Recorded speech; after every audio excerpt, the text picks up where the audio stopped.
बिस्मिल्लाहिर्रहमानिर्रहीम। मैं हूं मोहम्मद आसिफ चौधरी और हमारी जो इनकम टैक्स ऑर्डिनेंस 2001 के लेक्चर्स की सीरीज़ चल रही हैं उसमें आज तीसरा लेक्चर हमारा है, जिसमें हम सेक्शन 2 पढ़ रहे हैं, डेफिनेशंस, जिसमें हम टर्मिनोलॉजी को अंडरस्टैंड करने की कोशिश कर रहे हैं और उम्मीद है हम इंशाल्लाह अंडरस्टैंड उसको कर रहे हैं।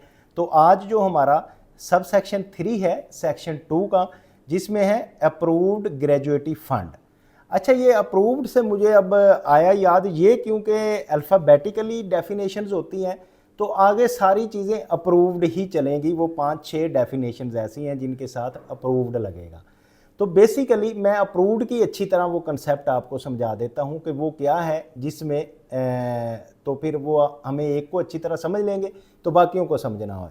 जैसा कि ये एक अप्रूव्ड ग्रेजुएटी फंड मीन है कि एक कोई भी कंपनी ग्रेजुएटी फंड जो एक एस्टेब्लिश करती है तो उसके लिए अपने एम्प्लॉइज़ की या अपनी तरफ से कंट्रीब्यूशन करती है, तो उसमें टैक्स की कुछ एग्जाम्पशंस हैं। लेकिन वो हर बंदा उसमें एग्जाम्पशन नहीं ले सकेगा, सिर्फ ऐसा बंदा जिसने कमिश्नर से अप्रूव करवाया होगा वो फंड, यानी कि वो फंड जो है वो कंसर्न्ड कमिश्नर से अप्रूव्ड होना चाहिए, देन जाके वो फिर अप्रूव्ड फंड बनेगा। अंडर मसलन ये है कि 6 schedule gratuity fund approved by the commissioner in accordance with part 3 of the 6 schedule के मुताबिक हो तो देन वो जो है ना अप्रूव्ड ग्रेजुएटी फंड होगा। इसी तरह अप्रूव्ड एनुइटी फंड जो है इसके लिए भी ज़रूरी है कि वो कंसर्न्ड कमिश्नर से अप्रूव होना चाहिए। और इसके अलावा means and annuity plan approved by a security and exchange commission of Pakistan SCCP का under voluntary provision of the rules and offered of the life insurance company with SCCP under insurance ordinance, यानी कि insurance ordinance और SCCP दोनों से approved होगा तो then उसको approved annuity fund कहते हैं। इसी तरह अप्रूव्ड इनकम टैक्स प्लान क्या है? अप्रूव्ड इनकम टैक्स प्लान जो होता है वो भी income payment plan approved by the security and exchange commission of Pakistan under voluntarily pension system rule this and this and provision of the fund manager registered under SCCP and voluntarily pension payment rules, यानी कि कुछ तो FBR से और कुछ security and exchange commission से approved हों तो देन फिर वो कमिश्नर उसकी अप्रूवल देगा तो फिर ये अप्रूव्ड फंड बनेंगे। इसी तरह अप्रूव्ड पेंशन फंड जो है, पेंशन के लिए अगर कोई फंड है तो वो भी mean pension fund approved by the security and exchange commission से वो अप्रूव होगा under voluntarily provision pension system 2005 manage by the pension fund manager registered under SCCP and voluntarily pension system के तहत जो अप्रूव्ड हो उसको पेंशन। इसी तरह अप्रूव्ड एम्प्लॉयमेंट पेंशन जो है sub section 3D of section 2 or annuity scheme जो है mean any employment related retirement scheme approved under this ordinance, कि इस ऑर्डिनेंस के तहत वो अप्रूव हो जो कि कंसर्न कमिश्नर से अप्रूवल उसकी मिलेगी, which make the periodical payment and the beneficiary that is the pensions or annuities such as approved superannuation funds हो सकते हैं, पब्लिक सेक्टर्स पेंशन हो सकती हैं and employment old age benefit हो सकते हैं, तो वो सारे इसमें आएंगे। इसी तरह अप्रूव्ड ऑक्यूपेशनल सेविंग स्कीम जो है mean any approved gratuity fund recognise provident fund जो रिकग्नाइज होगा उसमें होगी। तो मीन ये सारे अगर तो अप्रूव, अगर आप किसी ऑर्गेनाइजेशन को चाहती है जी मैं अपना जो है ना बस कर लूँ, एक फ़ंड बना लेता हूँ तो उसमें जो मैं पैसे डाल रहा हूँ वो टैक्स से एग्जाम्प्ट है, नहीं, वो अप्रूव्ड होने चाहिए SCCP से अगर है या पेंशन फंड से है या कमिश्नर कंसर्न से है और उसके नॉलेज में हो तो देन आप उसको कर सकते हैं। इसी तरह अप्रूव्ड सुपरएनुएशन फंड जो है means the superannuation fund of any parts of the superannuation fund approved by the commissioner in the accordance with part 2 of the 6 schedule के तहत कमिश्नर से अप्रूव होगा तो उसको हम ये कहेंगे। असेसमेंट क्या होती है? असेसमेंट बेसिकली ये होती है कि आजकल जैसे कि सेल्फ असेसमेंट का कंसेप्ट चल रहा है कि आपने अपनी खुद असेसमेंट करनी है पूरे साल की कि मेरे पास कितना रेवेन्यू आया है, कितने मेरे उसमें से एक्सपेंसेस निकल गए और नेट प्रॉफिट क्या है जिस पे मैंने टैक्स पे करना है। तो या पहले ऐसे होता था कि वो पहले असेसमेंट ऑफिसर से करवानी पड़ती थी, देन आप रिटर्न फाइल करते थे।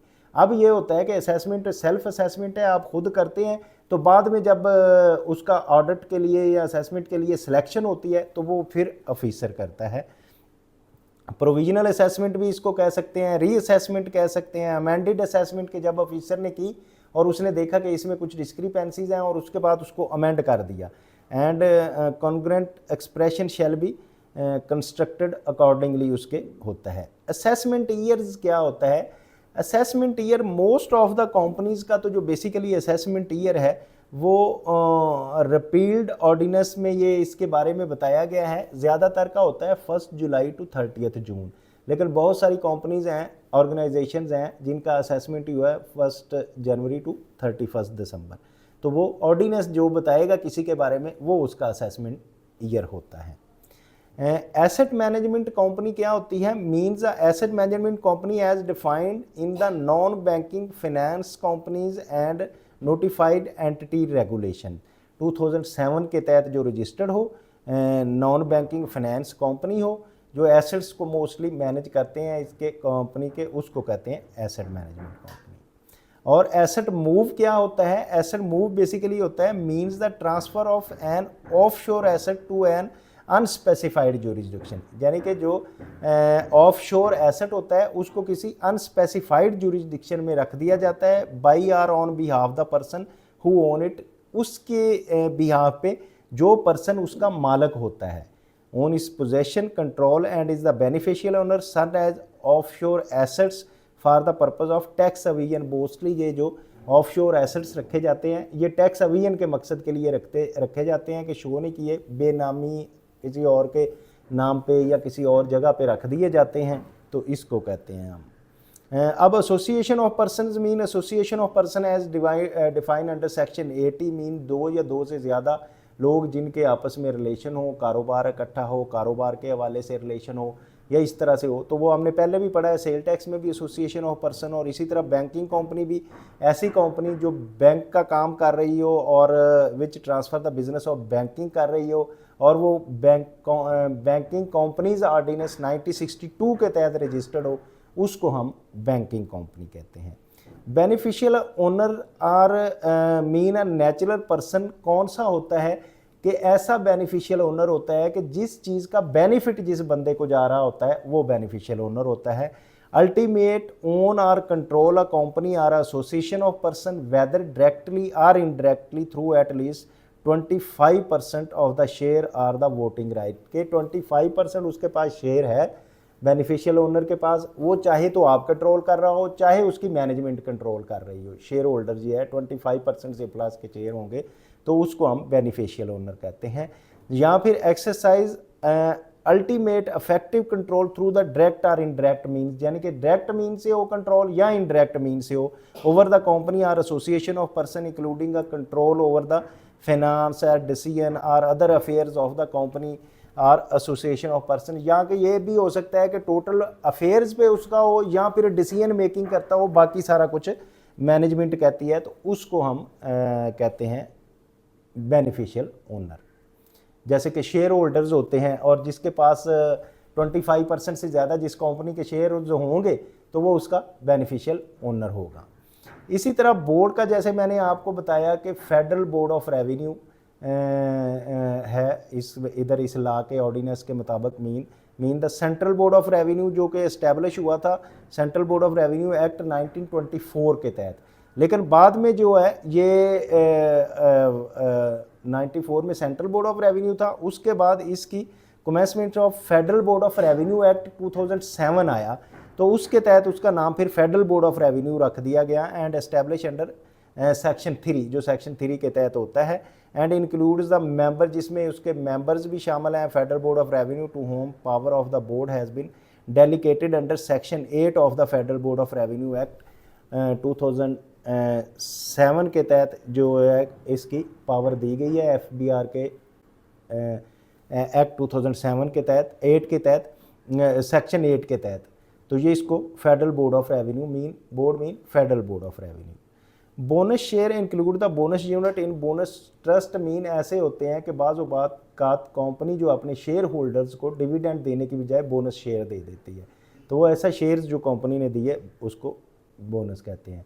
बिजनेस जो होता है, बिजनेस क्या चीज़ है? बिजनेस मतलब कोई ट्रेड हो सकती है, कॉमर्स हो सकती है, मैन्युफैक्चरिंग हो सकती है, इंपोर्ट हो सकती है, एक्सपोर्ट हो सकती है, इंडिविजुअल कर सकता है। तो ये सारी चीज़ें जो हैं जिसमें include trade, commerce, manufacture, possession, vocation, adventure, concern or a nature of trade and commerce, manufacturing, possession, vocation does not include the employment. हाँ, तो एम्प्लॉयमेंट जो है वो बिज़नेस में नहीं आती, वो नौकरी है, और बिज़नेस जो है वो बिज़नेस है।